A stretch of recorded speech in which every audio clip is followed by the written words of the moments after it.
and turn the key and think to die. Down the window, smoke the smoke and kiss the girl goodbye. Drive the line, circles hoping that I landed high. And so, if anybody asks you, I'm not here. If anybody needs me, I'm not there. But if you really want me, you know I'm with my kind.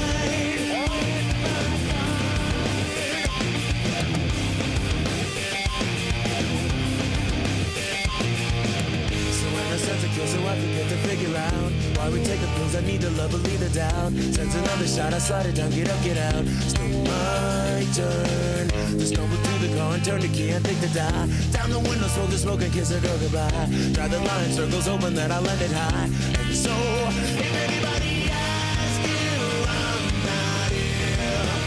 If anybody needs me, I'm not there. But if you really want me, you know I'm with my kind. If anybody needs me, I don't care. If anybody wants me, I'm not here. But if you really need me, you know I'm with my kind.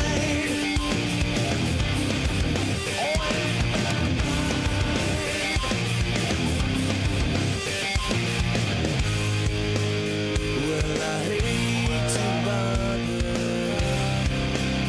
Can I have another? Yes, I hate to bother anyone.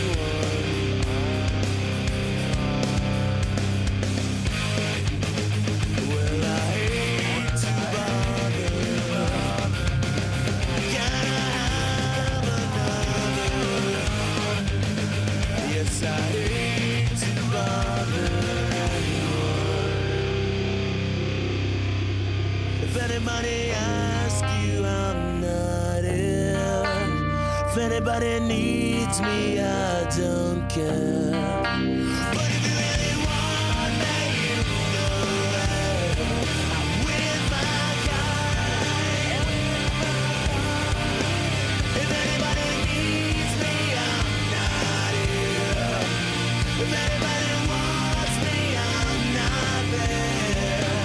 But if you really need me, you know I'm with my kind.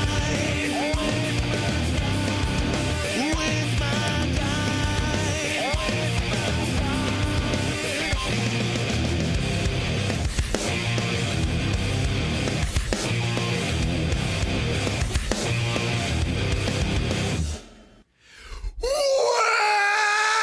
Welcome, everybody, to another edition of the Rock Pile Report podcast. I am your host, Bill, season ticket holder Drew Gear.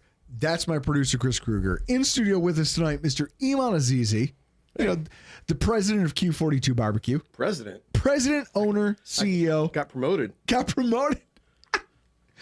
Iman, I will say, is it the big game? Like, where did this whole thing? So you have a background in marketing. Mm-hmm. I want to open the show with a discussion about the big game. You can't use the term Super Bowl. No. And it's like, unless you're one of the chosen few companies who have paid a lot of money. Yeah, it's the same with like March Madness, anything like that. That's why they say like March Mayhem. March Mayhem. They're like, hey, when March Mayhem rolls around, come buy your TV down at Best Buy. Mm-hmm. What is it like working in marketing for companies who work adjacent to the Super Bowl yet can't use the term? It's kind of annoying, but I've also worked on brands that were in the Super Bowl, and that's sometimes even worse because of the pressure. Wait, what? The pressure? The pressure, like Bud Light Hotel. I worked on that. What? Yeah, it was terrible. Bud Light Hotel? Yeah. What is Bud Light Hotel? It's Super Bowl. I don't know if they still do it, but my agency did it for like 10, 15 years. It was a party about the party with like every celeb you could think of. And I remember Bruce Smith came to one of them, and it was in New York City. It was that Super Bowl where they did it at the Giant Stadium. And they had to get a cruise ship and an aircraft carrier because there was no space for events or to put celebs up.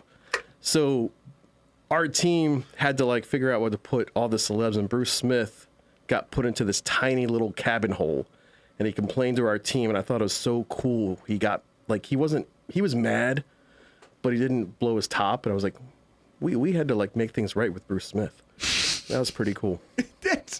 It's so funny. Hey, my company wronged Bruce Smith. Yeah, but we also like we had to do events with Pitbull and all that, so it was always terrible. Hey, Mr. Worldwide? Yeah. Guys, that's what the Super Bowl is now, though. It's celebrities and it's terrible music and terrible music. Yeah. Can we agree on that? Like the music, you're a music connoisseur. Since Prince, it hasn't been good. We're going to talk about that, guys. We're here talking about a gamut of issues. You know, we're going to talk about the trade market tonight. Thank you for joining us. We're going to be talking about Jimmy Key. You made it. He goes, I'm done groveling. Guys, we're going to be talking about the early trade market kind of coming into focus. We're also going to be talking about Super Bowl 59 and how some of us could have probably never cared less. But first, Chris, while you're here, I know you're not plugged in. You need to sit down. Iman, you have something to give Chris? Oh, because instead of watching the Super Bowl, I mean, we're having a small gathering at my house, and I know you need to have a special invitation, so I have a handwritten invitation for you. Let me get this. You handwritten me a note. I don't Like it's need... high school. Iman is now walking across the studio to hand Chris. Chris, if you want to put yourself on camera there. I want everyone to see this. I have A written invitation. You're invited. Join us. Iman's address. A Super Bowl party where we won't watch the game. Fuck the Super Bowl. You spelled bowl wrong. It's bowel. The Chiefs also spelled wrong. We will have chili and drinks, laughs, and memories made. I'll think about it. Now, Chris, can you tell everybody in the audience why you needed a handwritten invitation? I don't know why I need a handwritten invitation. What is your rule on how do you notify people for an event? Oh, you either text or call them, which you refuse to do. You don't text or call me. You just assume. Assume you saw it in a group chat and that you knew you were invited. No, that's less than. Guys, we're bringing this fight back. For those of you in the comments right now, I want to hear from all of you. If you were in a group chat with a bunch of other adult males and they said, hey, we're doing this on X night, you're all invited. Do you believe that that means you and that that is your invite? Or do you feel like you need to be somehow also approached on the side, be like, Chris, I really need you to come to this party? Yeah. Is there, I talk about how I'm the egomaniac of all this. I think Chris might be worse than me. He's got rules. He's got rules. There are rules. Guys, talking about Super Bowl 59, it's been years since any of these games really moved the needle for me, but I think a lot of that has to do with just age. Just age and the way the party changes. Before we get into that, guys, we're here enjoying a Flats and Drums from Resurgence Brewing Company. Iman? Yep. What was the ethos of Flats and Drums? Where did this come from? I work at Resurgence now, and this was a 2-year project to make the perfect beer to pair with wings. So it's got it's a lager pale ale with a little bit of honey in it. I think it's one of the best beers the place makes. It might be my favorite beer they've ever produced. Like, I've been a Sitmo fan. I've been drinking Resurgence beer since before Iman started working there. What I will tell you is, this Flats and Drums beer, I like how he just rolls my ice cube across the table at me like I'm a peasant. Don't worry, I cleaned that last week. After I spilled beer on it, no doubt. This beer is highly drinkable, and you can taste the honey in it to offset the heat of your chicken wings. It really is it's a perfect beer to eat with anything. I drink it with barbecue, but definitely chicken wings. It's a Buffalo beer. It is, yeah, to your word, one of the best things Resurgence Brewing has ever pumped out. If you can't find it near you, make sure you stop by the brewery and try it. I'll probably be there, and I'll probably be there on my laptop typing words to move units. So. Words to move units. Yeah. You sound the enthusiasm just drips off you. Dude, I've been in marketing 25 years. It's awesome. You know what I've been in 25 years? Super Bowls. Yeah. Super Bowls that I cared about. I used to care. Like, guys, when we think about what the Super Bowl used to mean to the average NFL fan, like, look at this. Super Bowl parties, first and foremost, were a staple of my annual calendar. Chris, were you ever a Super Bowl party guy? No, because I don't have friends.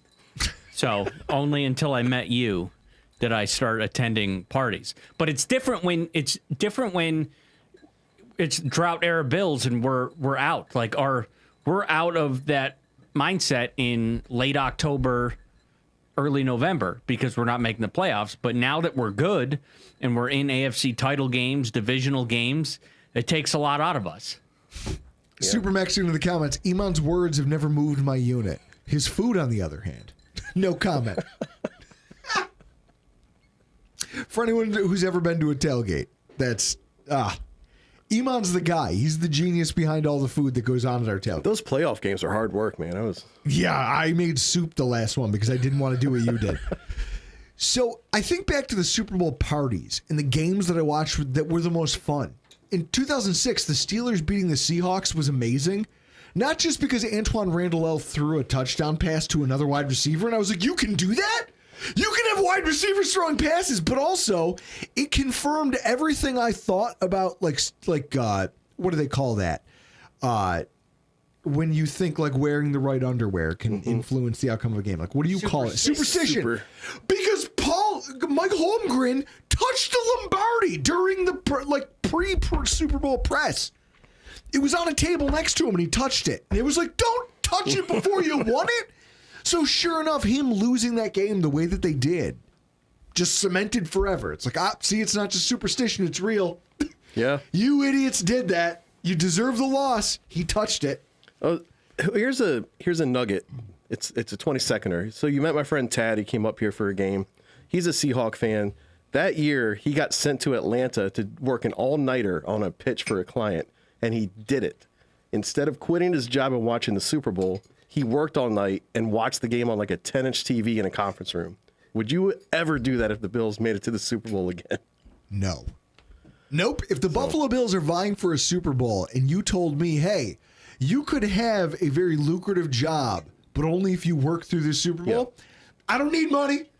I'm a nihilist. I'll die right now. I need nothing. Nothing matters. I would... Tad is a sick man. I lost a lot of respect for Ted. Go back to 2007, Peyton Manning, right? First of all, best halftime show ever. Prince set the bar too high for any other Super Bowl halftime show to ever compare to. Yeah. Although the Black Eyed Peas LMFAO definitely set the subway. Like, it couldn't be worse than that halftime show. I think that was Steelers Green Bay. Probably. Yes. 2007, Peyton wins his first Super Bowl. Rex Grossman sacks himself on back-to-back plays. Just hilarious, like comedy type stuff. Prince, I still get drunk and put on the Prince halftime show and watch it on YouTube. 2007 was a great time. It was a great party. It was a great game. 2008, the Giants, the upstart New York Giants, who were a wild card football team, derail the Patriots' perfect season. I made a bet with my friends who were all in a band. I was watching it with them, and the bet was, since nobody believes it's possible, I will show up to your next gig at the Tudor Lounge in drag if the Giants lose. But if the Giants win, your band has to play its next show in drag. And when David Tyree catches that ball on his helmet, I jumped on the coffee table, which the legs immediately snapped off of, and everyone knew they were in. I gave it to the whole room. I was like, you're all going to wear dresses, and it's going to be great. It was one of the greatest nights of my life, watching that Patriots' perfect season fall apart. 2009, Steelers-Cardinals. Might be one of the most exciting Super Bowls of my lifetime.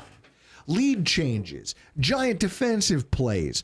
Like, the Cardinals have over 400 yards of offense. It's everything. It's showcase. Larry Fitzgerald with this crazy, like, catch and run in between the safeties for a giant touchdown to take the lead late in the game. It's everything that if I were to walk up to somebody from another country and go, here's why you should watch NFL football, it's this right here. That game was it. It checked every box. Santonio Holmes, toe tap in the corner of the end zone to seal the game. Yeah, that was Kurt Warner's second team after the Rams, right? Yeah. So it was like his. Like, there have been so many Super Bowls that really, what's the name of the beer at the beginning of the show? I'll bring it back for you. It's called Flats and Drums. It's from Resurgence Brewing Company. You have to go get some. It's the best thing they have on tap. Now. I don't know if you showed the Italian beer yet. Oh, this one? Oh, Curly Loaf. That's also a winner. This one's not. You can't get this one anymore, but when it's back next year, tell everybody you love it so they make more of it. So, I will say this. Some of this is probably just youth and not having a family during all of those years. So I could party really hard. I could focus on the game. I didn't have all this weight of like familial responsibility weighing all over me. I mean, guys, the day after that Cardinals Super Bowl loss, I called off work to what was supposed to be my first day at a collection agency. Like, I had gotten fired from a collection agency a week or two earlier. A buddy of mine got me a job basically just off my reputation and a recommendation from somebody who was a manager there. Davini? No, Doug. Oh. Doug. And I can still hear the manager's voice. Like, I can still hear it. Because I called and I was like, yeah, I'm not coming in today. And he goes, are you sure you want to do that? You want to call off on your first day? Literally, as I'm calling him, I'm in the kitchen, my friend's kitchen. I'm not even at my house. I had to sleep on a couch. That's how bad the night got. I'm making a Bloody Mary in my friend's kitchen on the phone with my prospective boss going, yeah, I'm not coming in today. And he was like, are you sure you want to do that? As he hears me mixing a drink. And I was like, yeah, I just ate 47 pigs in a blanket and I'm making a cocktail. I won't be there. I'll be fine. And hung up the phone. I was like, I'll be fine. I'll see you tomorrow. And hung up the phone.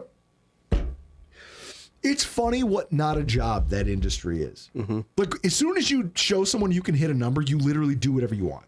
It's almost like being a diva NFL player. You're like, I'm a terrible person behind closed doors, but you will put up with my horse shit. Why? Because I make you money. And as soon as you figure that out, collections become such a joke. Like, you walk into interviews with copies of your last 3 bonus checks, throw them on the desk and go, don't talk to me. Just tell me what the number is. Tell me what you're willing to pay me. It's embarrassing for other adults who struggle at this. You go, I'm 22 and I'm hammered right now. I shouldn't be doing better at this than you. The last half decade of Super Bowls have been pretty lackluster. Yeah. Like, what was your favorite Super Bowl memory of all time? Of all time is probably Niners against the Bengals. Yeah? Yeah, that was when... Shit, you're old. Yeah. Chris Collinsworth. Yeah, that drive. Chris Collinsworth! Before we knew he sucked? It's probably that one. Like, that was when I really understood, like, how football could be exciting and awesome. And because what was that, 88 into 89 season? Yeah. So that was when I was first a Bills fan in 87, was starting to follow them, and they were like knocking on the door. And then that was like my dad. I finally grasped the game really well by then. So, and then all the rest are just mush. Like, they're just mush. Apart from that, the Cardinals Steelers one, that was good. I was pissed off at the Seahawks Steeler one because I thought they got robbed because they wanted to bet us to go out in Detroit. That was a whole conspiracy before Twitter was around. But Jerome Bettis ruled, so it's fine. But see, exactly. That's what, they called that personal foul on was it Hasselbeck? Yes. My God. It was ridiculous. And they had the like Canadian looking uniforms. Yes. Yeah. And all the rest is crap because I'm like, if it's not Buffalo, I hate football. Like, you know what the thing is I think it was, I forget what year it was, maybe 18 or 19. I went to Florida for my cousin's wedding, and it didn't occur to me that I booked my return flight on the night of the Super Bowl. It just didn't, and it was the Patriots-Rams 10-3 Super Bowl. I got to watch it on the flight from Florida to Baltimore, and then when I landed, it was halftime, so I was able to just miss halftime to catch my connector back to Buffalo. But that Super Bowl was boring as shit. 10-3. You're like, oh man, McVay and his new offense. Let's see how it works against Belichick, and it was fucking boring. I have no recollection of that. Exactly. That was the year before we started watching it together. So Here, I'll run you through a couple years of my suffering. 2021 Tampa Bay versus Kansas City. I host a party, and then my son ends up getting 103-degree fever, and so I leave and I rock my son with a cold compress on his head while everyone drinks in my basement. I miss most of the game. My wife just keeps coming up to tell me, hey, don't worry, Patrick Mahomes is still losing. And I go, yes. 2022, Cincy versus LA. It's the first time Iman came over to my house and cooked with me in the driveway, and it was the first time me and him sucked down old granddad all morning long. I developed a head cold, and this is during COVID, so I don't want to be like, hey guys, I'm sick, don't come over, because I knew it wasn't that sick, but I had a head cold that day. And so what we did was we drank in my driveway all day, grilled I think we made burnt ends and some beef ribs thing. It said Jamaican style beef ribs. That's what it was. I couldn't figure out what the hell that meant. Something Doug got from a butcher that was just poorly cut. And so that was but I went and took a hot shower, came down, didn't care about the turnout of the game. Turns out LA wins. It's a nice story. You know, it is what it is. No one cares. But that was the first iteration of like, hey, I can just drink my way through this. 2023, the first Philly KC Super Bowl. How much of that did you watch? Zero plays. You and I cooked brisket and ribs out on my patio, and then literally every person inside my house got taken down by the stomach flu. So like a movie, like the 10 Little Indians, everyone just one at a time fell to the illness while we were outside. And I was like, dude, we can't go back in there. We have to go to your house. And it was a great party. Didn't watch any of the game. None of it. KC versus San Francisco 2 last year. Hosted at my house. Me and Iman had the best cook we've ever had. Pulled pork, ribs. We did a whole smorgasbord. And the food was amazing. I talked to friends I haven't talked to in years. I remember 2 plays from the game, and one of them is Tony Romo stepping all over the final play of the game. Yep. Chris, do you have that audio from James Cook? Which audio? Him reacting to like the players and the stuff. Of course you don't. Guys, why would Chris have a piece of production available for a show? Even with all that history, this might be the Super Bowl I care the least about. Like, out of all the Super Bowls I've learned not to care about, this might be the one I care the least about. And James Cook went on TV and agreed with me when he basically was just like, nah, fuck these teams. Yeah. And everyone was like, oh! Resign that guy. Oh! He's like, nah, fuck both these teams. It should be us. What, I guess, is there a Super Bowl? You guys in the comments, have we ever cared any less about a Super Bowl? And how much of that is Chiefs fatigue? Niners Chargers was one. Niners Chargers was that bad. was a don't care. You knew that was going to be a Stan Humphries. Yeah, you knew that was going to be a Steve Young. Bad game. Hold on, didn't San Diego also have Natron Means? Not that year, I don't believe. Not that year, and also I think there was Junior Seau was like younger. Yeah. God, that was, I've not watched 2 Super Bowls ever. Is that one? And then the Titans Rams. I skipped that one because I was so pissed off about the home run throw forward. And I was in a friend's house in West Virginia, and we decided we were just going to play music in the basement and not watch the game. Well, in the fourth, Natron Means. Was he on it? 1,300 yards rushing, 12 touchdowns for the Chargers in 1994. Damn it. There you go. But I forgot all about it. I thought it was Merriam Butts. So around the fourth quarter, I defect. I said I had to go to the bathroom, and I was like, I want to just make sure the Titans are losing. And I caught that last play, and I jumped up and down. I didn't want my friends to hear because we had a pact that we're not watching the Super Bowl. And I punched the bed, and there was a Nintendo game on the bed, and I broke my hand punching the Nintendo cartridge. What game? The Titans Rams. No, what Nintendo game? Oh, I don't remember. It was Cooper's house, so he has like 600 some games. He's a collector. You just happened to batter one of his belongings. It was like right on. I didn't see it. There were NES games all over that house and TurboGrafx 16 cartridges. Here's what I love, Chris. Do you have that other piece of audio I asked for? Like the guy disparaging Mahomes to his face. That audio is not good. So, Chiefs fatigue is being talked about everywhere. It's being talked about on FS1, on NFL Network. And I think it's also wild that the Chiefs went from being broadly applauded for their work, right? Like broadly given, like a round of applause. We all love the Kansas City Chiefs. To now having to answer questions in public about whether or not the officials are giving them help winning games. They deserve it. And like somebody walked up to, and also just the disrespect, blatant disrespect being given to the Chiefs. Have you ever seen a championship team be treated the way that the Chiefs are being treated this week at Super Bowl Media Week? The Patriots were an evil empire. They didn't care. The Chiefs kind of care. And I think that's the difference. The Patriots were teams that cheated to win, and you knew they did it. So you didn't feel bad, and you knew they wouldn't feel bad. So you can't hurt their feelings. It was crazy to me to watch this week video of guys going up to Patrick Mahomes as he's doing public press, and a guy walking up, putting a microphone in his face going, hey, you always applaud all the players and all the people who help you achieve things. Who's your favorite referee who's helped you win games this season in the NFL? And you had to watch his face go, if we were anywhere else, I would kill you. I'd kill you if we were anywhere else but right here in this crowded amphitheater. It's wild that a Super Bowl champion, Chris, buffering, is being treated that way.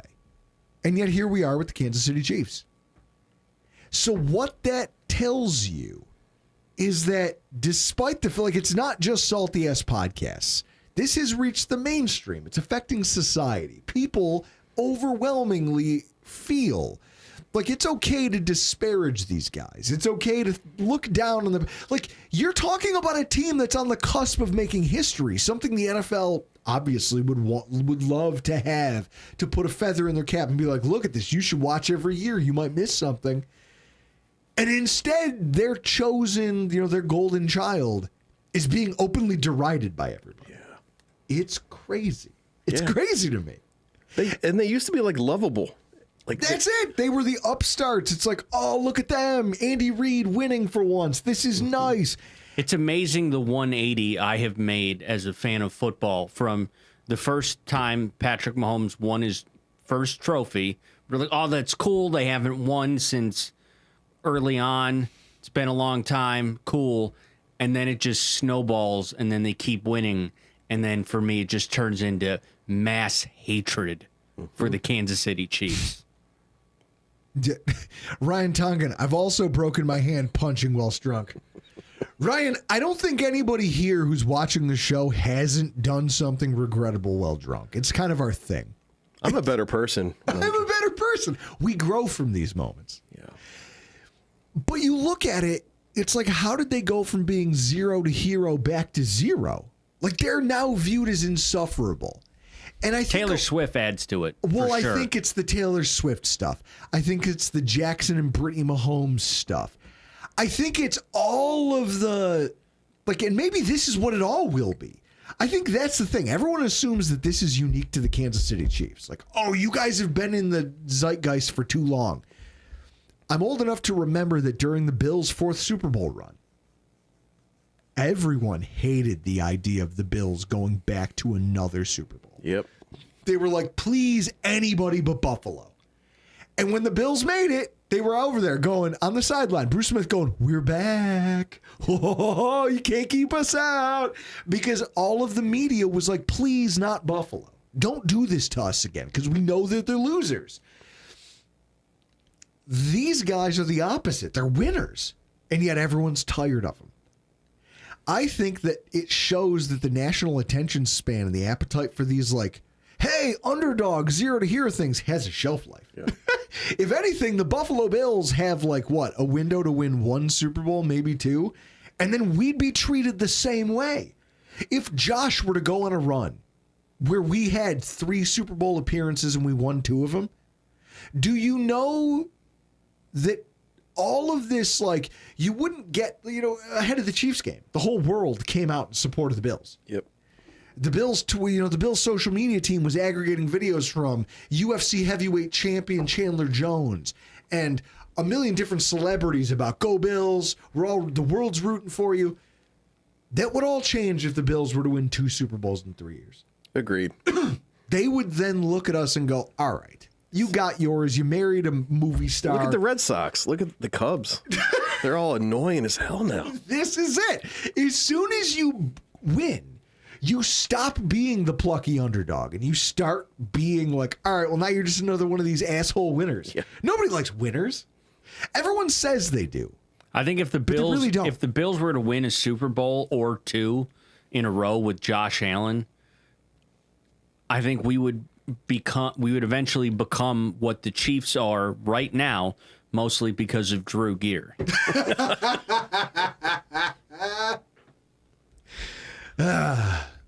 And I will say that another thing that underscores the fact that people are tiring of this, not just the national conversation, not just guys like Cole Jackson, content creator for the Baltimore Ravens, who, you know, great guy. I've DM'd with him a little bit. Like, Chris, you've seen that. Yeah. He's talking about how I have no ambition to watch the Super Bowl. Nobody has any appetite for any of this. People are more excited about the upcoming trade market than they are to talk about this Super Bowl. Yep. And that's where all eyes have kind of turned, and I don't blame people for doing it. Iman, this Sunday, you and I are going to do what? We're going to cook food. Yep. We're going to drink whiskey in your house somewhere, maybe within viewing distance of a TV. I'm not going to have the Super Bowl on. There we go. We're just going to listen to music and hang out. Yeah. Plug in some of the equipment. Get the Warlock out. Listen, guys, I have a BC Rich Warlock on the wall in my basement. I will take that thing off and just... When I say shred, it's not shredding. It's tapping at best. Yeah, Drew will play Blue by Eiffel 65. Come on out. I'll bring my Warlock over to Iman's house with all of his musical equipment, and I will play Damn It by Blink-182. Just nothing but power chords.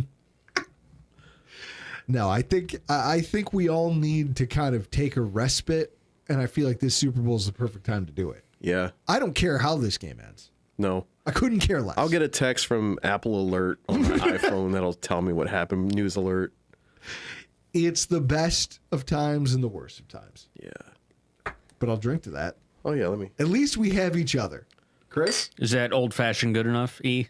Very good. That's why I go to the tailgates, man. Like when I had to tailgate and I wasn't in our spot, I was craving this, and you came all the way up to where I was and brought me one. I was in rough shape. And I was just like, I perked up. I could make it through the day. I needed this. This is what I hate about the off season. Is not having these. Not having these. Iman, what's it like now postseason, looking back? You know, you want to talk about a season in review. Fuck the Super Bowl. Yeah. We had the best tailgate season we've ever had. Yeah.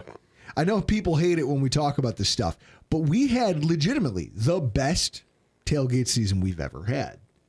Good weather up until the very end, too. Like, Yeah, it's pristine. One of the coldest games is opening day. Yeah. That's correct. It's like 60 degrees and windy. I think we got to that Titans game, and we were all like, all right, this is the last fall weather game we're going to have. And then it just, the next three, even the Chiefs game Wasn't in bad. late November was not bad at all. Nope. And then once we got to San Francisco, then the weather started to suck. Was it the Patriots game is probably the worst of all. Yeah, And the then- Patriots game being 10 degrees. My Yep. friend from Britain he showed up wearing Chucks and like camo hunt. Chris, Yeah, I saw him. the British guy, Yeah. literally just sneakers on going, it's ridiculously cold. I go, yeah, well, what the fuck do you have on your feet? That's when all the Canadians were here. I see Bill's helmet bar Blake is in the Blake. chat. He goes, Pat's losing to the Giants the first time is sexy. After that drive by Manning in the second one, he's, yeah, okay, that drive by Manning in the second one does need more love. You are correct. And I like Super Mexican here. Everybody loves the Dodgers and then runs away. Guys, we had a great year. I don't need an NFL year in review to tell me that this year was awesome. The Buffalo Bills made the AFC title game. We got to tailgate for multiple playoff games, home playoff games. 10-0 at home. The last time the Bills played in a divisional round game at home, like, I don't know, it felt flat. Yeah. That Cincy tailgate was flat. The team was flat. That Ravens game we got was everything, but the tailgate was better. Yeah. We've cultivated the best community for this type of stuff. And I love that I have you to shit. Like, you've helped build all this with Cooked me. a lot of the food. You this year. cooked a ton of the food because guys, I don't know if you know this, I'm a delegator. as a manager, what I like to do is I'm like, well, Iman is really good at this thing, and I'm mediocre at this thing. I will cook, but I will also see what Iman's cooking and see when I can just not do it. But then the one where I had a flat tire, it all fell on you. You broke your back. With a broken spine, I'm out there just packing a truck, feeding people. F1 Dave's brother, I still have his jacket. Like it was a day, but Bob Everly, like the crew shows up every week. We've cultivated the best tailgate community, rain or shine. Yeah. We get the same 30-person crowd, no matter how cold, no matter how shitty the weather. And then when it's good out, we get what, 50? Yeah. And every 50, Worldwide. 60, whoever shows up, you guys are all great. Guys, I love Jake in the comments, Rebar Face down there. I love being able to share this stuff with you guys. And for those of you in the comments who haven't been there, those of you listening who haven't been yet, come by. Well, you don't have to bring anything. Chris, explain to them the people from Wyoming and the dynamic of that visit. Oh, yeah, there's some people from Wyoming that went to Wyoming, saw Josh Allen play at their alma mater, and then they became Bills fans because he got drafted by Buffalo. Having never been to Buffalo, and I guess they listened to Cover One, and Robert Sullivan from Wyoming tweeted at Greg Thompson, coming to Buffalo, never been. What do I do? Where do I go? Where do I eat? Where do I tailgate? Where do I park? And then I think I jumped in the comments on that, and he came to our tailgate. He sent us a bottle of Wyoming whiskey, 100 proof, which we can't get here. So we appreciate it. And he's coming back next year because it's the last year of the stadium. If you're coming to the game next year, last year of the Ralph, come out to a tailgate. We're going to be there. All home games. Some guy reached out and he goes, is this just for like invited people or can I just stop in? I go, buddy, it's a parking lot. It's a free country. You can do whatever you want. Just don't be an asshole.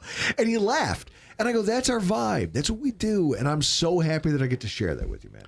You too, yeah. Like we found each other through chicken wings on Twitter. And now we're here. We're talking. And you were about impressed with my backsack full of barbecue tools. I was like, wait, this guy has cornstarch in a bag. This is wild. These wings are about to be lit. And you taught me so much over the years. And it's been so cool just building this community that we now have. Yeah. I've met a lot of people this way. And they're all good people. Yeah. I don't dislike anybody that we've met. We like good people find us. And the best of them stay. Yeah. It's just They keep what it coming turns back. into. I love it. When the world goes down, we got all those people on our side. So, I mean, I don't know if they have me on their side. I'm very all for one and one for all, literally. So trade targets. Let's talk about this. This is the thing more people care about than the goddamn Super Bowl. It's just who might the Buffalo Bills be targeting for trades? Last week I talked about the idea that if the team was going to get over the hump, Brandon Beane might have to kind of embrace a little bit of Les Snead ideology. He might need to say, look, I have picks and they're not going to get me the talent that I need. So I need to take these picks and weaponize them and give them to some schlep who has a star player and doesn't know what to do with him. You've got to start making some calculated gambles, both with draft capital and cap space in order to get over the hump of this thing. Now, thanks to the Browns' comical ineptitude as a franchise, the offseason landscape just became a very, as Justin Hulberg would call it, a very target-rich environment. Yeah. I saw a tweet this week where essentially they were weighing out the Deshaun Watson trade for the Browns. And it was like, the Browns get Deshaun Watson. And what does it cost? It costs 3 first-round picks. It costs whatever ancillary picks. It costs Nick Chubb's prime. It costs Myles Garrett. It costs all of these players and all of these things because you wanted this one quarterback. And I think that that's the cautionary tale, isn't it?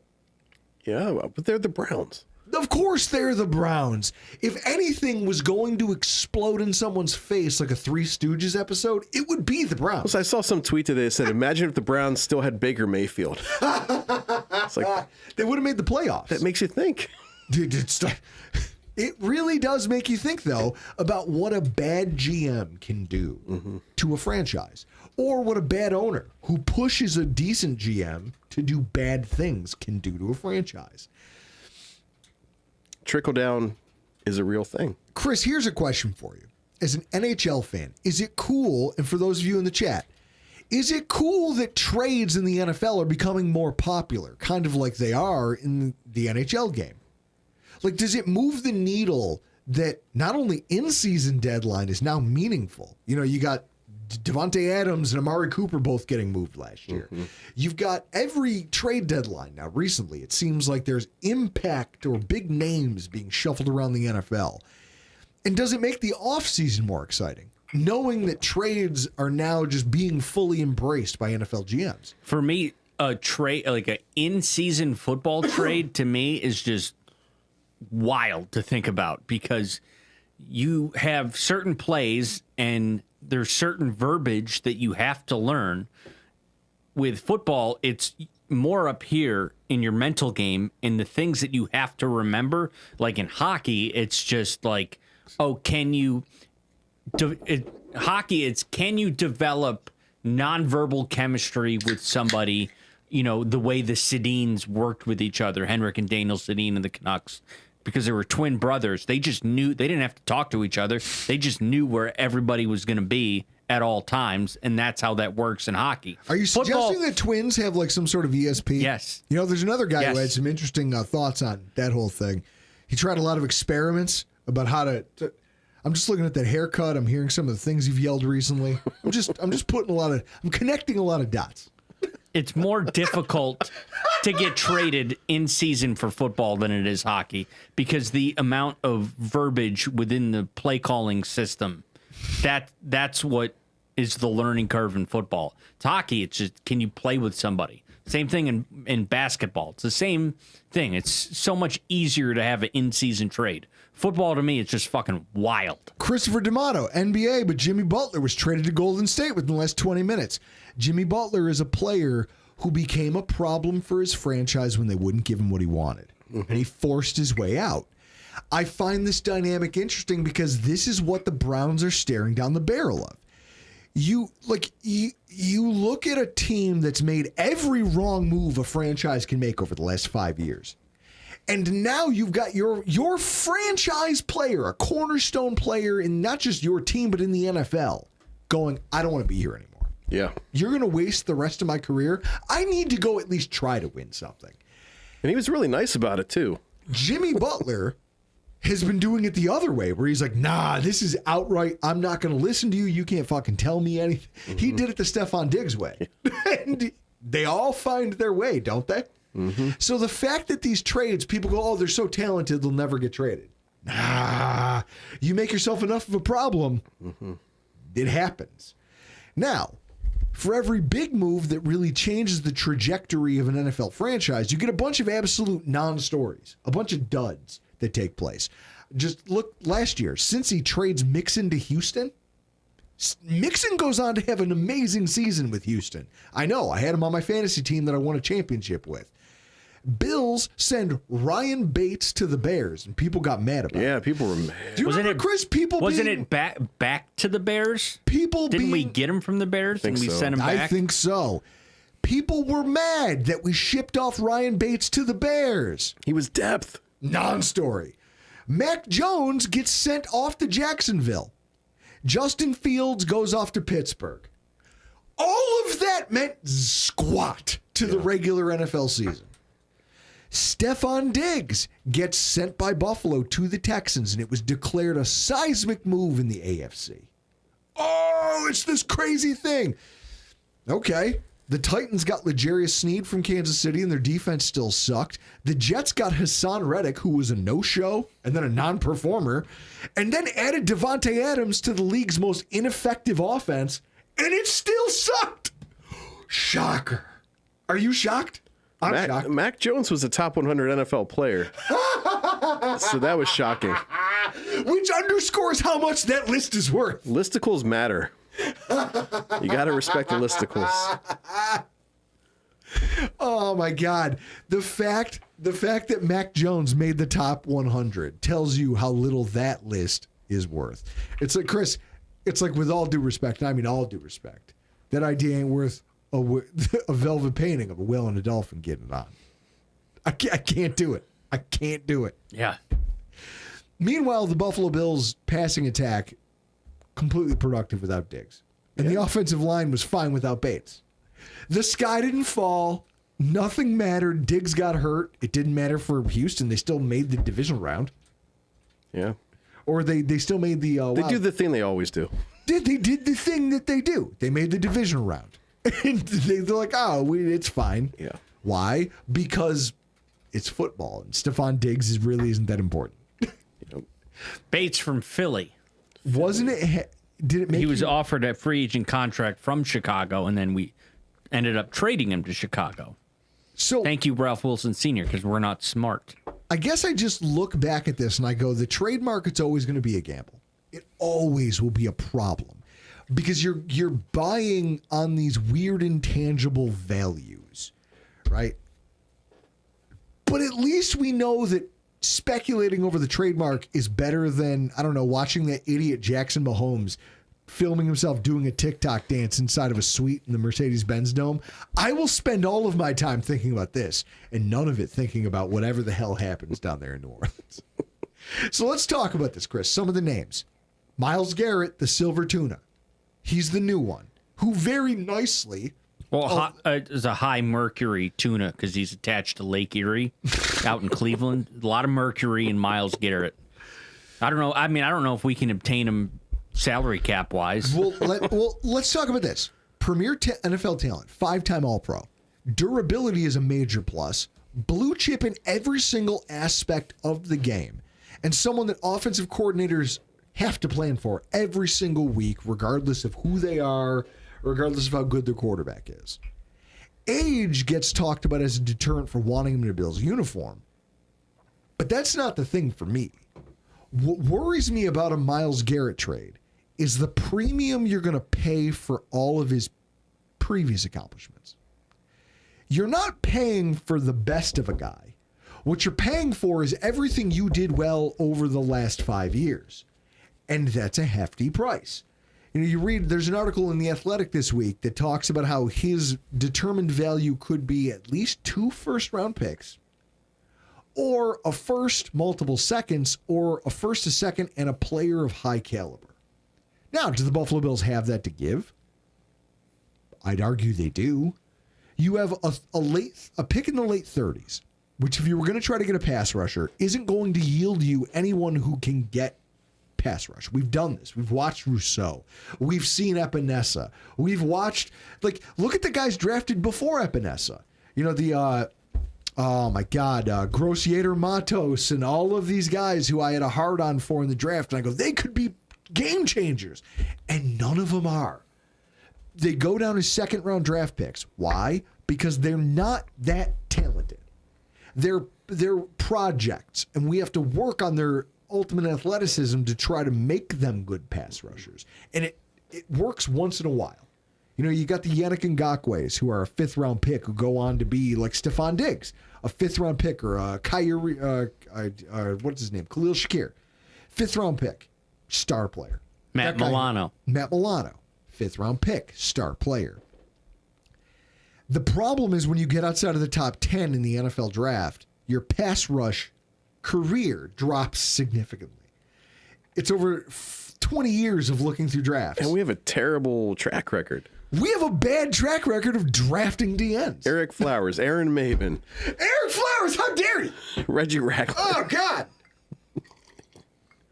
Goes on and on. We're terrible at it. How dare you utter that name on my podcast? That's abusive, sir. I'm a Gen X right on the edge. I'm a Gen X right on the edge. Bill's all-time draft history. Oh, God, don't do this, Craig. Don't do it. I don't think we, under Bean, it's like he's hit or miss in the first or he second. He drafted Boogie Basham. Kyer, Boogie, Zach Moss, that's a 3rd round. Cody Ford, 2nd round. So at this point, what you should be looking to do is weaponize that 1st round pick. But at the same time, I look at Myles Garrett and I say, okay, so you're going to cost me all of this, and I'm getting a player who's 30. So it's the Von Miller, plus he needs a new contract. So I'm doing the Von Miller thing again, except instead of just giving up cap space, I'm also giving up a pretty sizable number of draft picks. Draft picks are dice rolls. They are. They're scratch-off tickets. And I don't necessarily... Don't we have a bunch of them this year? And I don't necessarily care. What I don't love is the concept that they go, well, it could be a player, and I go, well, last week we had the conversation about how maybe the nickel defense theory needs to change. And you go, hey, a Matt Milano's a nice to have, but you know what else is nice to have is Dorian Williams, who can run the same speed as Jonathan Taylor and tackle him before he gets in the end zone. Matt Milano was being debated whether or not he would start in the playoffs. At this point, you can't call him a star anymore. Now, maybe he has value to another franchise, but here, I don't know that he's a shoo-in to be the player that he used to be. What's his does he have years left? I think, Chris, if you want to Google it, but I think he has 2 years left. Milano? Yeah. So the idea is, if somebody were to take him as a trade, chip, with a first-round pick for a player like Myles Garrett, I'm willing to hear it. But to give up, 2 more years. 25, 26, void year. So with this in mind, at his age, it's possible that what's coming while still great isn't as great. Mm-hmm. And so what you'd be trading for is a player who is not the 5-time All-Pro. But you're going to pay the premium because the name Myles Garrett means household name All-Pro Myles Garrett. Mm-hmm. Can I offer you, in this time of need, a slightly used Maxx Crosby? I think Crosby is a better play. But Guys, as he is easy, I think... Chris, I want to see the chat. Guys, in the chat, what do you think about the idea that I could sell you a vintage Myles Garrett with all of the trappings and all of the glory and the banners and the stats, or I could also send you an under-heralded Maxx Crosby for a smaller price tag. Yeah. He's a solid pass rush talent who hates Mahomes. He hates Patrick Mahomes. So there's that. Maxx Crosby has that going for him. He's also not regarded as a great player against the run. You know, that's one of the big things everyone loves about Myles Garrett. They go, oh, look at all the tackles for loss. Do you know that Maxx Crosby is tied with Von Miller as the 3rd fastest player to reach 100 tackles for loss? It's J.J. Watt, Aaron Donald, Von Miller, and Maxx Crosby. He actually has a better run defense game than he gets credit for. He also led NFL defensemen 2022 with 22 tackles for a loss. He does a good job at playing the line of scrimmage. He's also the youngest star pass rusher that you could ever hope to acquire. Does the youth matter in the minds of people who think that, like, you heard we just recorded a podcast talking about how Brandon Beane knows what the stakes are. Sean McDermott is openly telling people we need 1 to 2 to 3 impact players on each side of the ball. And I don't think he was like, I'm not going to say we don't have them, but I'm going to say we don't have them on defense. Doesn't the youth of Maxx Crosby make sense? Yes. And to have that improves Rousseau. Wouldn't you love to have Rousseau against... look at how good Rousseau looked in Von's first year. Yeah, Rousseau's a good player. He's not the star player. Yeah. So you put somebody else out there, I think now he's going to rise up because he's got talent. He sets edges, but he can't do it all, which is what he had to do last week or 2 weeks ago. Yeah. They put him into that game against the Chiefs, and the Chiefs knew it. And they were like, oh, okay, you're gonna ask Greg Rousseau to be your best pass rusher? Pfft. Okay, we'll embarrass him. But he flashed all year. The Chiefs are just good schemers. They schemed where he had to do too much. I want a Maxx Crosby, and then other than that, I'll take Garrett, but I have faith the Browns would take a really bad deal. So I think they would take a bad deal. Why? Because of the Browns? Because they're the Browns. That's the other part of it. What does Oakland, LA, Vegas want? I forgot where they're from. Chris D'Amato in the comments. Another plus side of Crosby is there would never be a night at Caputi's without someone wearing a 98 jersey. Damn it. Damn it, Tonawanda. Jeremy, I think that if we wanted Garrett and Crosby, you're looking at a Mike Ditka, Ricky Williams trade. You're going to have to trade half your draft to Cleveland and then the other half to Las Vegas. I'm not going to lie, even though it would never happen because it's comic book nonsense, although it did happen once. That's the problem. It happened once, and so now everyone keeps asking about it. I would give up just to see in a vacuum what that would look like. I'd give up a lot to see both of them in a Bills uniform. Iman, your thoughts on that? You just took a sip. What do we got here, Chris? I got a new purchase that I got in Rochester because it was half of what I've found it in Buffalo for. I got a tip on Facebook in a bourbon chat. We have the Wild Turkey 8-year 70th anniversary. Oh, they finally did it. Seen it at Premiere in OP for a hunch. And I was in Rochester on Saturday. Stopped at a liquor store that's attached to a residence. It was cool. They had it for $47.99. So What? yeah, half of what you can get it in. Where is that place? It's somewhere in Rochester, Park Avenue. I don't know Rochester that well, but it is very ritzy. You can feel it going down. So I know this 8-year was like coveted because it was out in the 80s or 90s and people loved it. Then it went away and now it's back and now it's a thing. It's good. Like this has that turkey spice to it. Yeah. That rye. It's nice and warm. It's a good winter. Here's a thing that's nice and spicy and yet has warmth to it, and I don't think anybody's thinking about the same way you're like, oh, is Chris going to pull out a Wild Turkey 8-year on the fucking show?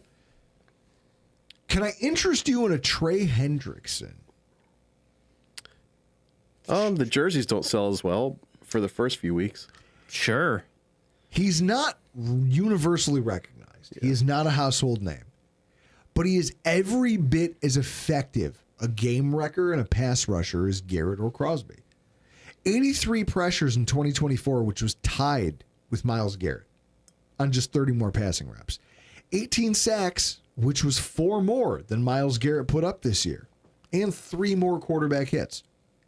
In true pass sets, which they describe over at Pro Football Focus as, hey, we excluded screen passes, play actions, and bootlegs, which means these are plays where the quarterback was in the pocket and could have been disrupted by a D-end.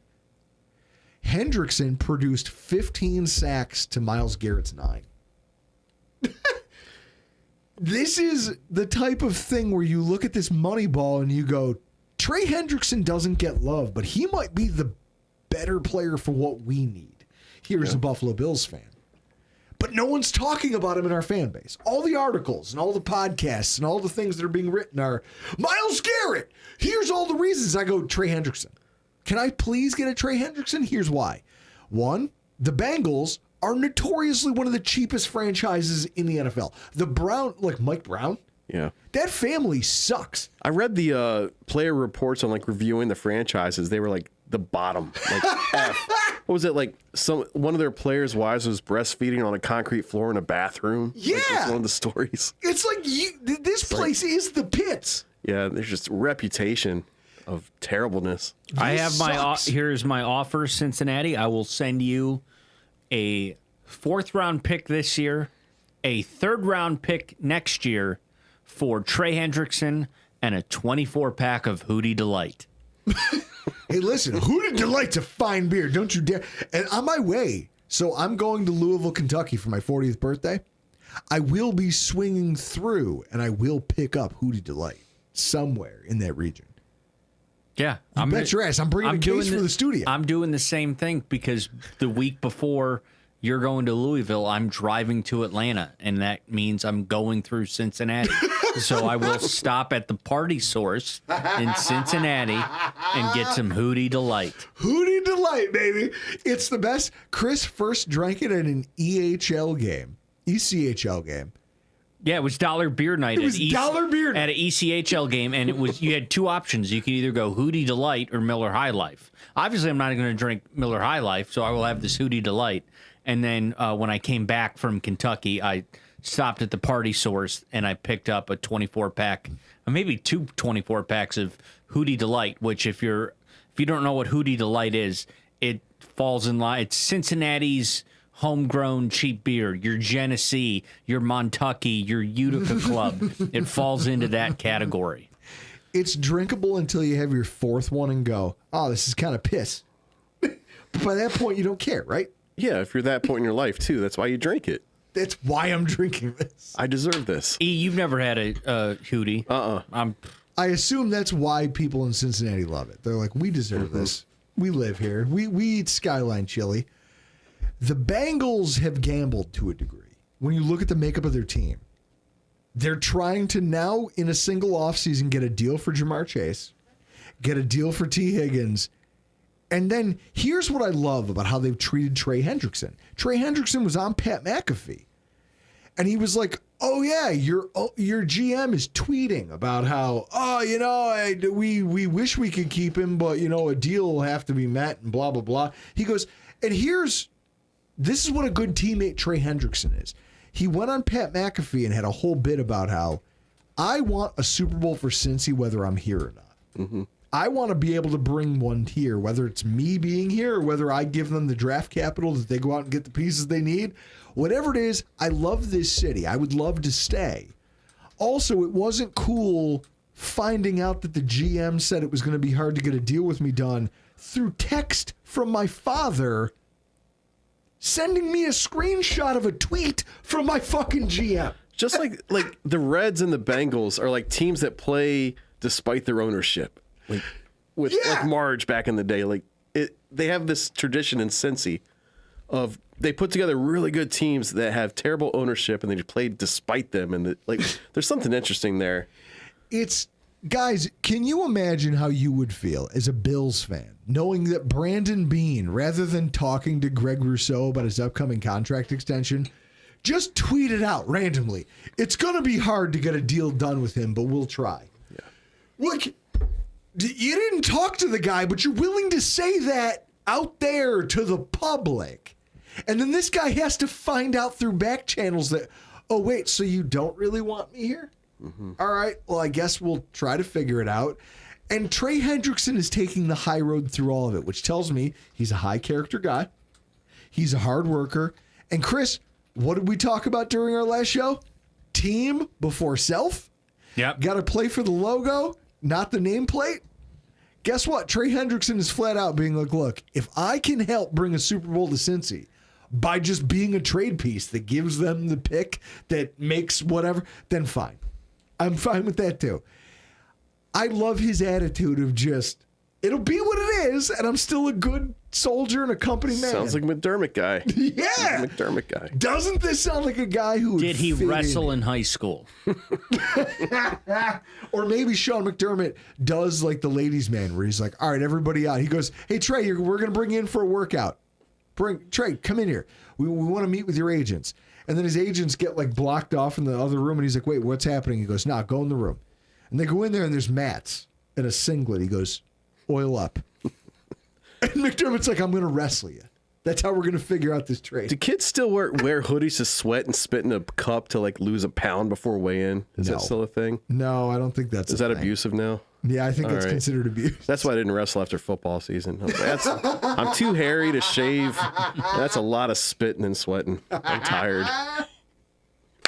I would not make a McDermott team. I love it. So the Bills could be the team that capitalizes on the Bengals' malfeasance. Yeah. And just goes out there and says, look, I've got a quarterback. You've got a quarterback on a market rate deal. So do we. You've got a lot of you still have to pay 2 wide receivers and also put a line together. Hey, they had Cody Ford as a starter, guys. Guys, as a starter, Cody Ford for the Cincinnati Bengals last year. That should tell you where they are. If the Rock Power Report ever gets big enough to have like an office Christmas party, we all wear red sweatpants and go to a steakhouse. Cody Ford, Chris, walking into the Chop House passed us that day. Yeah. While Aaron Quinn was dressed like Seinfeld, jeans and a sport coat. He did dress like Seinfeld. But Cody Ford, guys, I knew I wanted Cody Ford out of the city because he showed up at the Chop House, which is one of Buffalo's nicer steakhouses, dressed in red sweatpants and a hoodie. And he walked past us. I was like, please beat this guy's ass. He's gigantic, but beat his ass. Don't let him in here. And they let him walk in and they seated him and they were like, oh, hey, Mr. Ford, we're so happy to see you. And I was like, son of a bitch, you make me dress up. You don't call me Mr. Gear. Oh, I hate it. I hate it. That's the Chris's party attire in 2030. Yeah. So with this said, I really think they're a team we can take advantage of, still get a star pass rusher, but think about how little of a premium you have to pay compared to Myles Garrett or Maxx Crosby. You could still land a 30-year-old impact player, but for what? For a first-round pick? That might be enough to get it done. Or maybe a couple of your ancillary picks and a Matt Milano. And you say, look, we'll make your linebacker core hum. Also, we need to trim the cap. It doesn't matter. Yeah, I think we're going to get one of these guys and we're going to make up whatever stories we need to feel really good about it versus the other guys. 100%. Ultimately, the guy, like the great white shark, is Micah Parsons, but that's the one, Chris, where you want to talk about trading for Ricky Williams. Like I talked to Greg Thompson about it. I was like, Greg, now mind you, I might have been drunk and I might have been texting him at 3 a.m. I go, Greg, what are the odds that we could swing a trade for Micah Parsons? He goes, he responded, and this is what I love about Greg. He entertains my just. Like, I'm a moron I'm Kramer. You want to talk about Seinfeld? I am Kramer who just stumbles into Greg Thompson's life. And I blow through his door with some nonsense. And he entertains me a lot of the time. Yeah, let's hear what Greg said, and then I'll fill everything in with something more relatable. Greg goes, okay, so you're going to offer them, I go, Micah Parsons. We could get him. Jared doesn't want to pay him. We could create the cap space, and we've got years we could push this thing out. We can give him an 8-year deal and just spread this out. Give me Micah Parsons. He goes, okay. We could do that. And they could tell us we want your next 4 first-round draft picks, and it would be a fair trade. I go, wait, what? He goes, no. For Micah Parsons, 4 first-round draft picks is a fair trade. I go, well, that's not. He goes, okay, well, then how about this? We'll give them Josh Allen, and they'll give us Micah Parsons, and we'll just call it even. Maybe they'll send us a first back in return. I go, no, that's not fair. He goes, that's what we're talking about here. This is the Josh Allen of defensive ends. Fuck. All right, there is no trade for that player. He goes, no, it would be great, but it's not going to happen. And then he just cut off all communication. Here's how you look at it.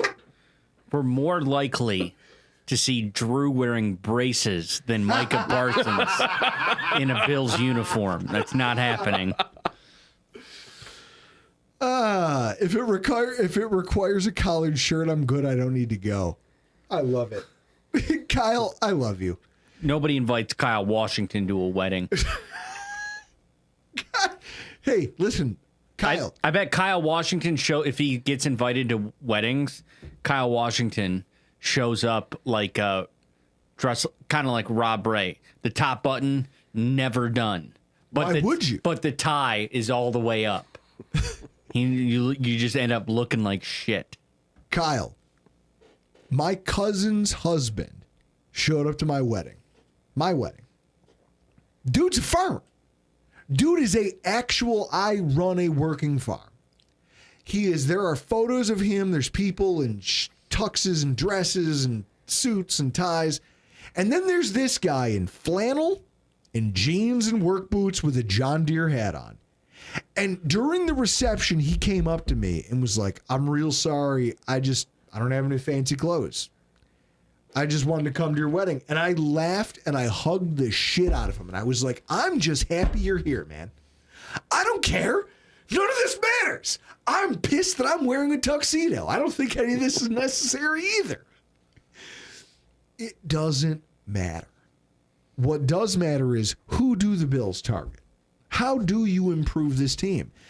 Sean talked about it. You need difference makers. We don't have them on defense or offense. How do you go find them? We don't have him on the defensive line. Now, Cooper Kupp. You just talked about the three of them, and I think we worked through it. Guys, Myles Garrett, Maxx Crosby, Trey Hendrickson. I think Trey Hendrickson might be the most unique idea out of the three, and he might cost you the least because that's a team that's strapped for options. They don't want to have... Trey Hendrickson is a problem they don't want to have to deal with. Mm-hmm. So if someone were to show up and go, hey, I'll give you a first, just take that problem off your hands. I'll negotiate his next contract. We will negotiate the contract, and you don't have to worry about it. Here's a first-round pick that will amount to another Kyrie Elam. Yeah. Go trade that. Go make that move tomorrow. Offer it to the Bengals next week. Now they won't do it until the cap number comes out, because maybe they can float it. But it'll be interesting to see if Bean at least makes the effort to go get one of these guys. Now, Chris, there's some other guys, because I'm not a slouch, who Bills fans might want to keep in mind. And I'm going to do this lightning round style because I don't want to keep you here all night. There's some other ideas. The Saints have the worst cap situation in the entire NFL. Chris, remember all that talk from Saints fans about how the cap isn't real? Oh, yeah. Yet they haven't been competitive in 2 decades. Their defensive tackle, David Onyemata, he's amazing. He is basically what we wanted Daquan Jones to be, a one tech who can pressure the quarterback.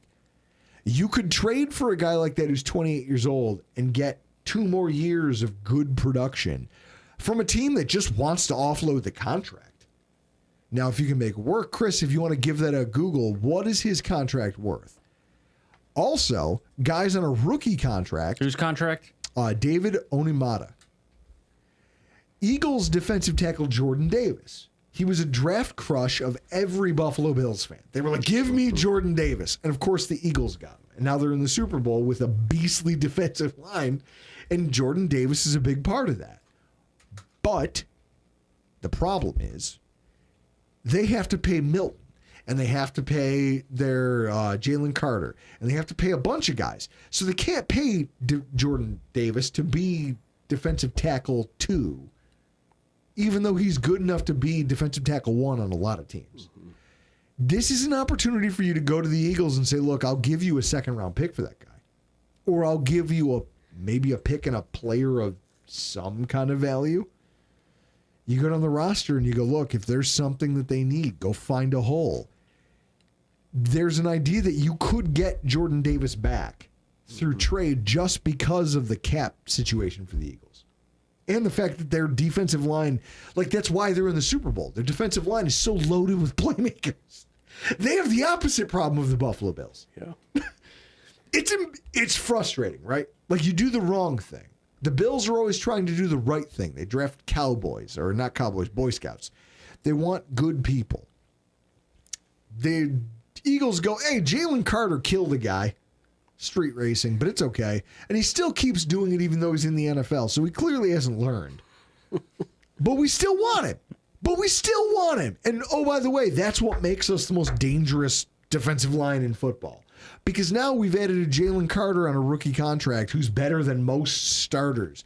He's up there he's in that Myles Garrett, Maxx Crosby, Trey Hendrickson conversation. He's a monster. And he's only in his second year in the NFL. Give him 2 more years, he'll be a household name. And now you've given them this, and they got to pick him for nothing, and they're paying him peanuts. Yep. That's why you're in the Super Bowl, is because of that. That and Saquon Barkley and the idiocy of the Giants. I think that if we could capitalize on some of that, their abundance could pay in our favor. How about Chris, how often do you see interdivision trades? Never. Guys in the chat, how often do teams trade in the division? Chad Pennington? Chad Pennington. That's a poll.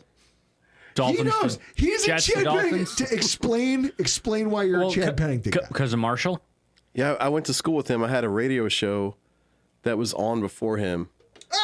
And I was going to do journalism radio, and I had to take the blues section of the station because I was a freshman, and Chad was there. And Chad had CP in the blues, and he had that long Tennessee accent. And we would talk sometimes, and he invited me to a Halloween party. I was like, holy crap, I'm going to go to a Halloween party with Chad Pennington and all his cool friends. I told my girlfriend, she started crying because she's like, you're going to find girls and people better than me. And I didn't go to the party. And that was my... What? That was my Mr. Destiny moment. You didn't go to a party with Chad Pennington because your girlfriend cried? Yeah. What? Yeah. I was 17, 18. I didn't know what I was doing. There was no internet to help me or Reddit. Yeah. I didn't have a support system. You get eviscerated on Reddit with that story. So, Go tell that story on Reddit and let them tear you apart. so yeah, if you ever listen to CP and the Blues in 1998 or 7, that was Chad going under his Super Mexican, bro. Wow.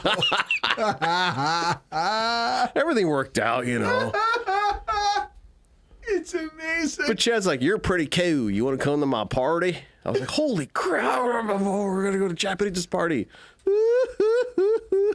And that's how that ends.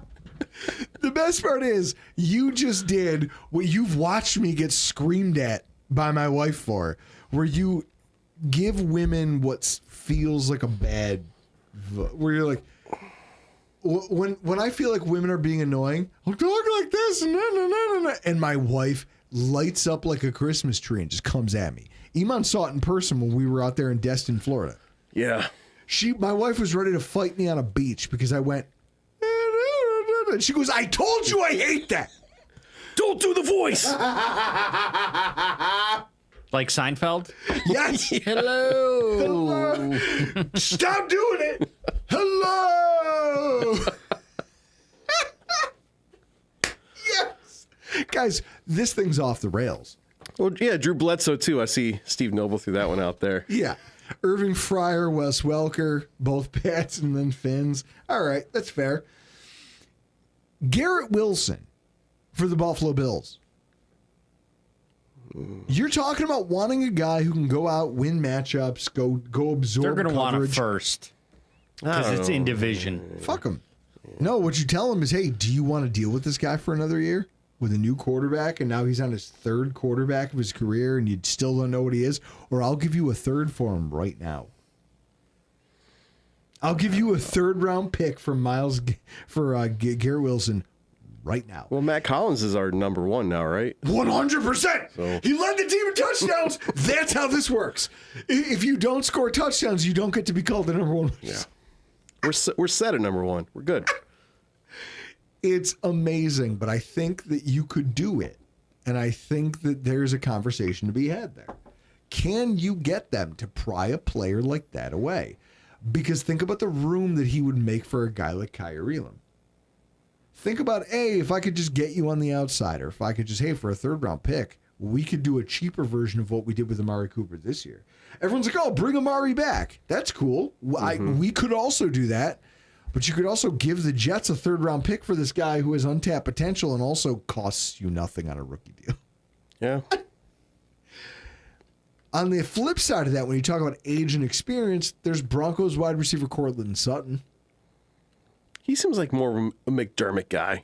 He gets the job done. Gets the job done, does dirty work, goes outside, just does his job, shuts his mouth, doesn't complain, plays for bad franchises year over year. Courtland Sutton might be one of those trade targets where you go, hey, what do you want for a salary?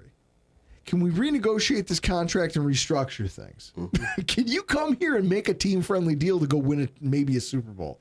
Would you as a player be amenable to that? It's not like he has a no-trade clause. So there you go. There's a target who you can go and say, hey, he had his first 1,000-yard season this past year. Can you build off that here in Buffalo? But can you, like, you're a star. You're a great player. Everyone knows it. Can you also remember who you play for? Does he love Bo Nix? This is it. Do you like the direct? Are you comfortable? Are you comfortable being a part of this team? Because if you are, then fine. You're entrenched. but also does the franchise think it can go in a different direction? There's a lot of things up in the air. And also, going back to the Browns, and Chris, this is on the defensive side. Browns cornerbacks Denzel Ward and Greg Newsome. This is a team that's going to have to tear down.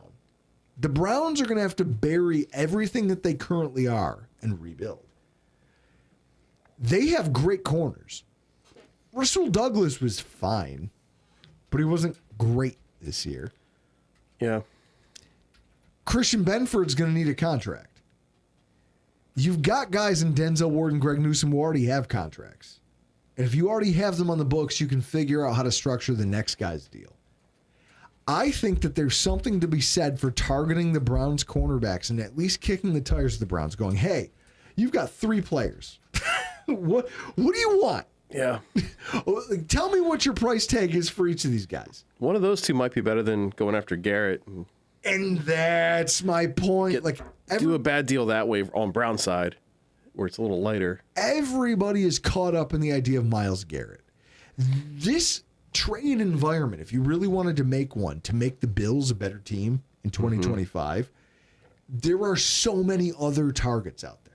People are talking about Sam Cowart in the chat, and I wanted to bring up Aaron Maben, also going to the Jets. They all went to I the brought up Jets. Sam I have Cowart a Sam in the- Cowart jersey. I brought up Sam Cowart because we were discussing teams interdivision trades, and I brought up Sam Cowart because I knew he went to the Jets, but I didn't know if that was a free agent signing or if he got traded. That's what we're figuring out in the chat. Yeah, because he got hurt and kind of vanished. I remember. I just heard it was one of the dirtiest hits I've ever seen, and that guy should be put in fucking prison. He ruined his career. I'm mad at him. See, one of the darkest moments during the drought era was Aaron Maben sacking Fitzmagic like 2 or 3 times in a game. That was dark. That was dark. Dude, we could do a whole podcast about the dark side of being a Bills fan. And we learned all about his art. And we learned all about his art.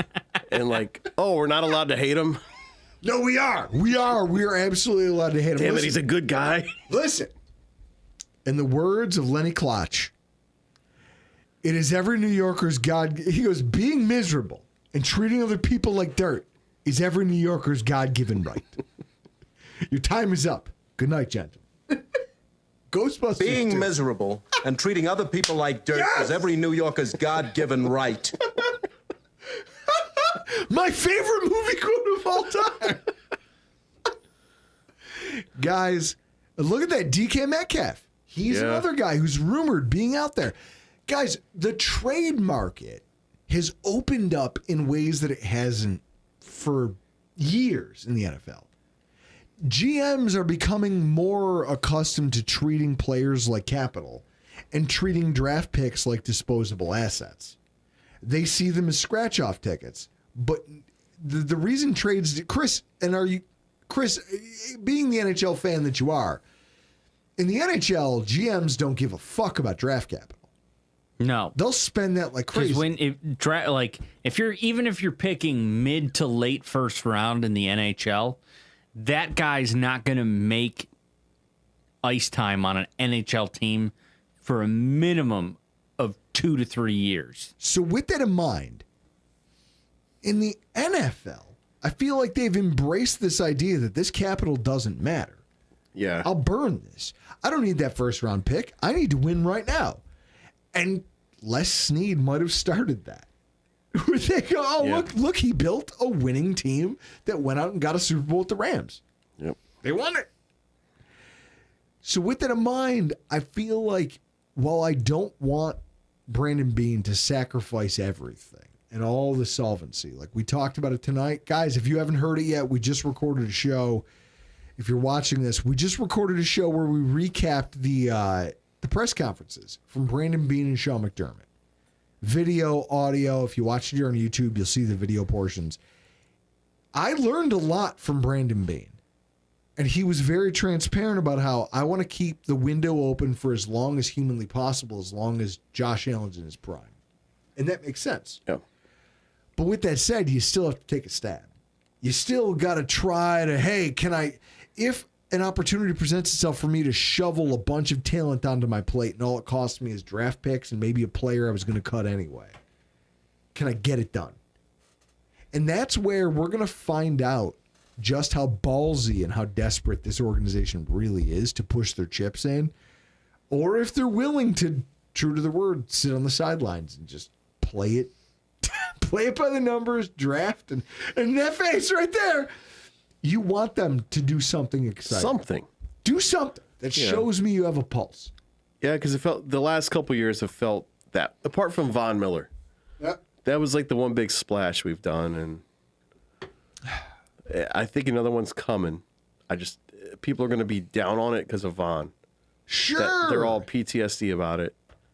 But I think these three options for pass rusher are better than Von when you take into we have the 2020 of it, but like Von was getting old, he got hurt. Garrett's the old guy. The other two aren't that way.